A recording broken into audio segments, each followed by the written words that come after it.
morning, ladies and gentlemen. This is one slide that you see Pokemon Go, and that's about all. The topic is about the digital life. I'm speaking to you, the digital generation. I've been in the ICT industry in the last 27 years, and in fact, 10 years ago, we said that one physical year could be equivalent to 3 internet years. So in other words, I would have seen like 81 years equivalent of the development of that internet generation. And if you see that in the context of human world, 30 years is considered one generation. In the case of technology, actually we have seen already more than many generations. And certainly today, we have our physical life, and out there, you see in this photo, there is this Pokemon there, and as we are about to take the photo, suddenly this thing came and it becomes part of combination of digital life that is out there and also the physical life. And I'm going to share with you a lot more about whether is this real, is this part of us, and what are we going to do about this. Not about Pokemon Go, but about the overall context of the digital life moving forward. Simple question is this: human has our limitation, and can we lift something that's 5,000 times our body weight, just like ant? We've heard of cockroaches, that's very resilient, and now ant has got this super and enormous ability to carry that kind of weight that human could never emulate. However, that was the assumption in the past. Moving forward, I would challenge and say yes. And there was this TV series 30 years ago. It was the best-selling, most watched TV series. It's called The $6 Million Man. That this person has a bionic arm and bionic leg that actually run like many times, thousands of miles, and a speed faster than anyone. And he has got bionic eye that can see very far, can look into even like, tens of kilometers, even thousands of kilometers, and see the minute detail. That's bionic eye. So science fiction is becoming alive now and also more so in the future. We are going to look at, first of all, some major trends in the technology world and get some insights about how this technology can enable, can disrupt, as well as renew the society that we live in. And finally, we're going to see whether how ready are we in embracing both our physical as well as digital life. Just one big picture. We live as an individual that is also part of a community, that's part of a nation, and now part of a global village, as you see the building blocks building up there. And likewise, in businesses, you have individual company that would then group together and form one whole industry, like property industry or transportation industry, and so forth. And then moving up, you will see that it is part of the entire national and international business network or infrastructure out there. And of course, governing this, there are laws, there are, in fact, the centerpiece of this that we're going to talk about is the network connectivity. Even though we, as an individual user of certain piece of technology, feel that we are using my phone, however, it is no longer true that we are just by ourselves, because we are already part of the whole community, part of some businesses that will relate to us, part of the country, part of the global community. So the network today is one that actually links all those different constituents together. And what happened is this: people begin to have actually new social and cultural experiences. Whether we realize it or not, it has actually shifted a lot. Say, for example, the culture today has become very much instant. We talk about instant food, but in this case, because instant messaging and all kind of chat, all kind of social media and connectivity tools allow us to be reachable anytime, anywhere. So people tend to already adopt this instant culture. And in fact, just imagine when you have dinner with your girlfriend, your boyfriend, your family, at the same time you have to chat not just with them, but also with another 20 people out there, because they keep on sending you messages and they expect you to respond immediately. So as a result of that, people tend to multitask a lot, either in work, in your study, and in your private leisure time. And I've seen people who are watching TV and then chatting at the same time. And in fact, sometimes when I try to reach some friends, they say, I'm watching TV, watching a movie, but what is it about? So now you find that multitasking is very much part of our life. And the concept of space, time, all this is broken because we can no longer, for the working adult, say we want to go for holiday and forget about work because you are reachable. And likewise, as a student, you can actually go anywhere and still be able to complete your assignment because you can always submit it online. There's no concept of time and space.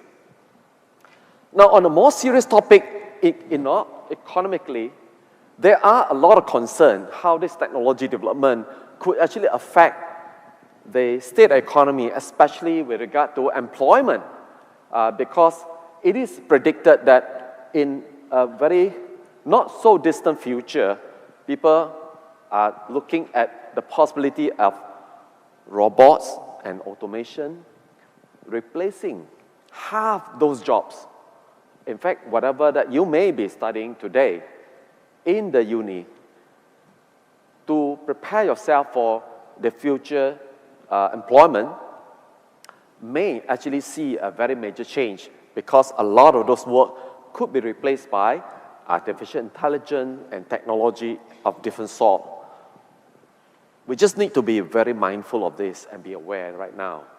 And in the legal and political context, you find that the cyber world today, it is actually a very different world where the digital life has very different set of rules and regulations. And in fact, the government of today will find it very difficult to manage and control. Let's say, for example, you buy something from somewhere else. Who is paying for the tax? You see, government need income in order to build roads and hospitals. But if they don't have income out of the sales of products or profit that's generated, then it will impoverize a particular area. So now the law and regulation today will find it very difficult to see how to actually harmonize and balance the interests of different groups. Not to mention that these days a lot of cyber attack, terrorist attack, all these actually come from the cyberspace. So in fact, it will take very long time before the law can catch up with the pace of technology.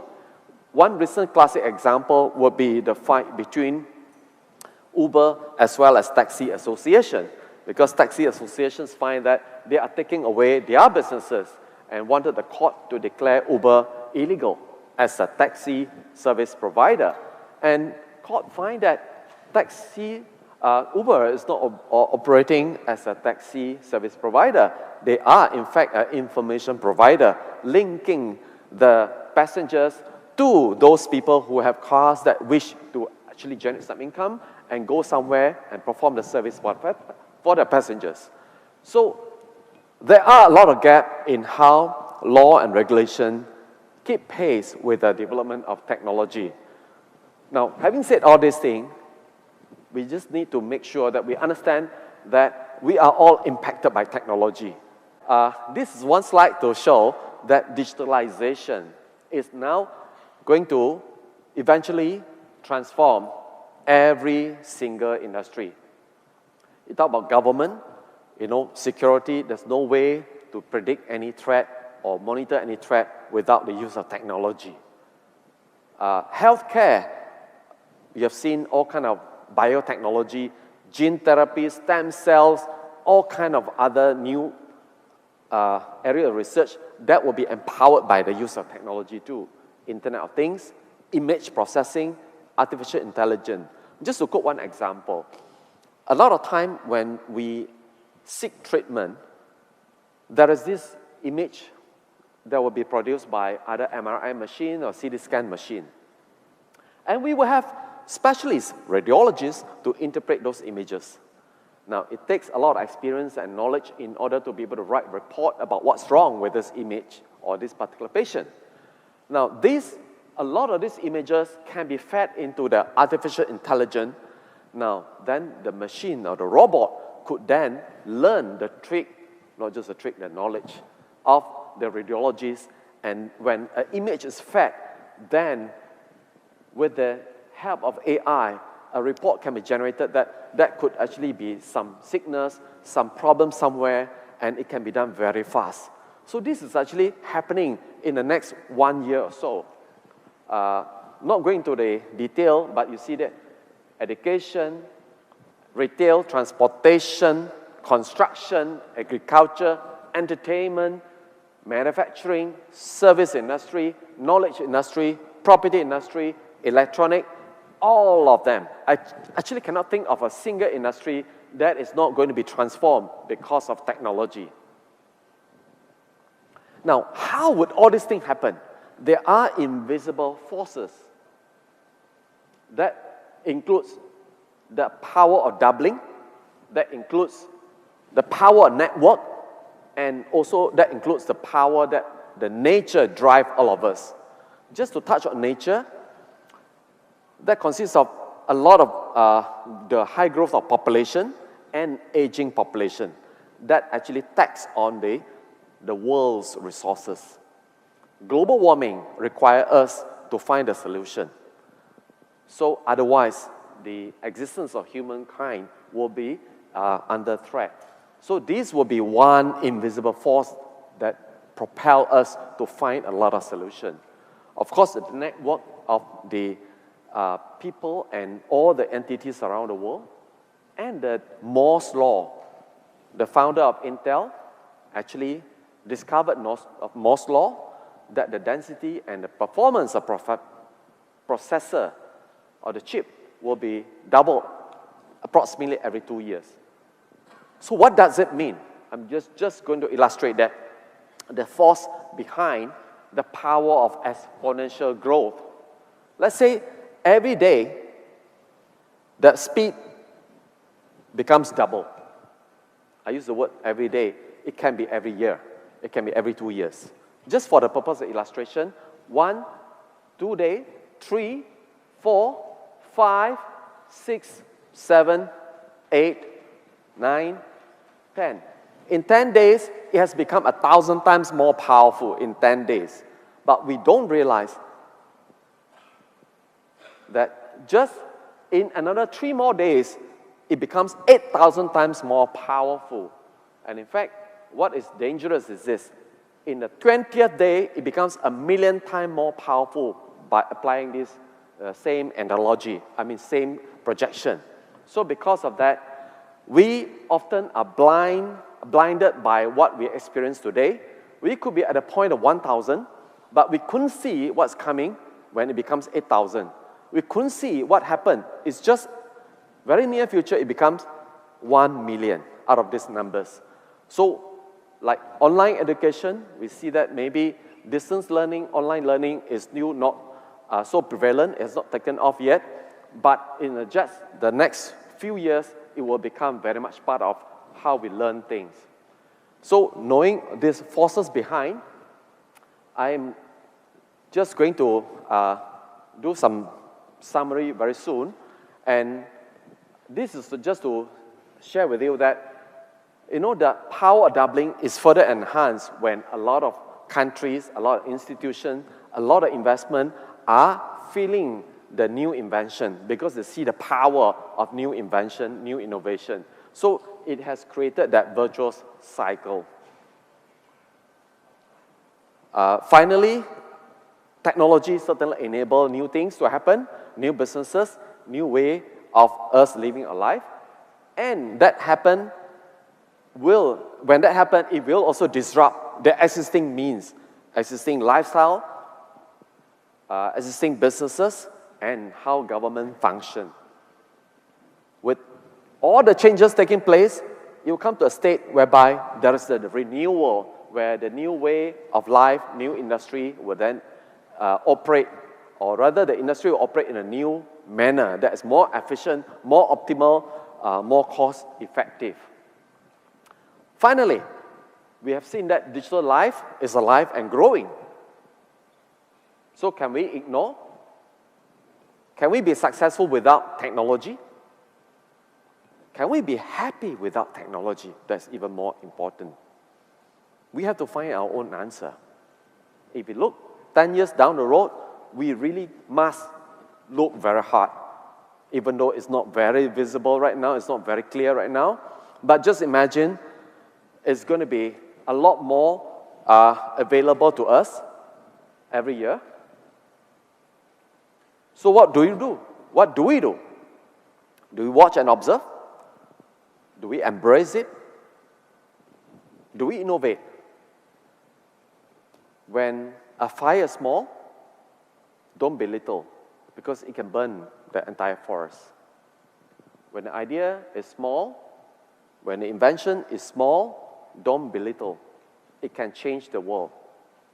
So I wish that you could actually find a new spark of your own ideas, of your own initiative, of your own innovation, and shine in the future.